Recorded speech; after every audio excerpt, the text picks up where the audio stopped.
আজ পহেলা ফাল্গুন, ঋতুরাজ বসন্তের প্রথম দিন, একই সাথে ভ্যালেন্টাইন্স ডে। দুটি দিবস একসাথে হওয়াতে ফুল বেচাকেনা ভালো হবার কথা থাকলেও আশানুরূপ ব্যবসা করতে পারেনি। এতে অনেকটাই হতাশ চাষি এবং ব্যবসায়ীরা। ফুলের দ্বিতীয় রাজধানী খ্যাত জেলা ঝিনাইদহ। নতুন রিন গভীর থেকে পরিষ্কার করে কাপড়কে রাখে নতুনের মতো উজ্জ্বল। নতুন রিন অ্যাডভান্সড পাউডার। বছরের পর বছর কয়েক হাজার ফুল চাষি ফুল উৎপাদন, প্যাকেজিং এবং বিপণনের সাথে জড়িত। সেখানে গাঁদা, গোলাপ, রজনীগন্ধা সহ বিভিন্ন বিদেশি ফুলের চাষ হয়ে আসছে সেখানে। বছরের এই সময়টাতেই ফুলের ব্যবসাও ভালো হয়ে থাকে, কিন্তু এই বছরের চিত্র কিন্তু একটু ভিন্ন। লাভ তো নেই বললেই চলে।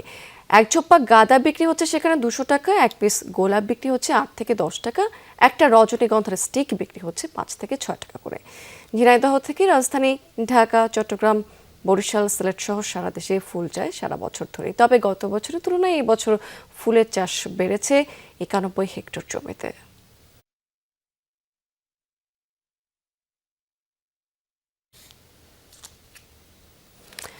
দর্শক, ফুল বেচাকেনা আরও একটু তথ্য আমরা জেনে নিতে চাই। আমরা সরাসরি যেতে চাই ঝিনাইদহ। সেখানে থেকে যুক্ত আছেন আমাদের সহকর্মী আহমেদ নাসিম আনসারি। নাসিম, এবছরে এই যে মন্দাভাব হয়েছে ব্যবসায়, এই ব্যবসায় মন্দাভাবের আসলে মূল কারণটা কি?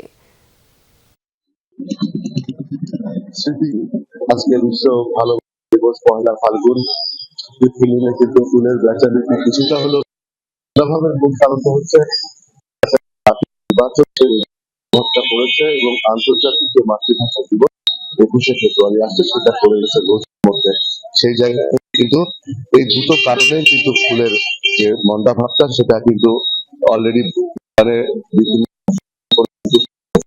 তারপরেও যে গাঁদা ফুল যেটা ছিল সেটা 250 টাকা ঝোপা গত বিক্রি হচ্ছে, কিন্তু এখন কিন্তু 350 টাকা ঝোপা বিক্রি হচ্ছে। গোলাপ ফুল যেটা ছিল 10 থেকে 15 টাকা গোলাপ ফুল, কিন্তু এখন বেড়ে 50 টাকা কিন্তু। এবং অন্যান্য যে স্টিক ফ্লাওয়ার গুলো আছে তার ভিতরে যেমন গাঁদা ফুল আছে, সেই গাঁদা ফুল কিন্তু গাঁদা ফুল না, রজনীগন্ধার যে স্টিক সেটা কিন্তু যেটা ছিল 10 থেকে 12 টাকা, সেটা কিন্তু 25 টাকা দামে কিন্তু এখন বিক্রি হচ্ছে। স্বাভাবিকভাবে একটু হলেও ফুলের বাজারটা একটু চড়া। দোকানে এসে আমরা দেখতে পেয়েছি বিভিন্ন ধরনের যারা ফুল কিনতে আগ্রহী। আজকে ভালোবাসা দিবস উপলক্ষে সেই মানুষগুলো কিন্তু ফুলের বাজারে ভিড় করছেন। সবকিছু মিলে এই ছিল ঝিনাইদহের ফুল। আনসারি, অনেক ধন্যবাদ আপনাকে।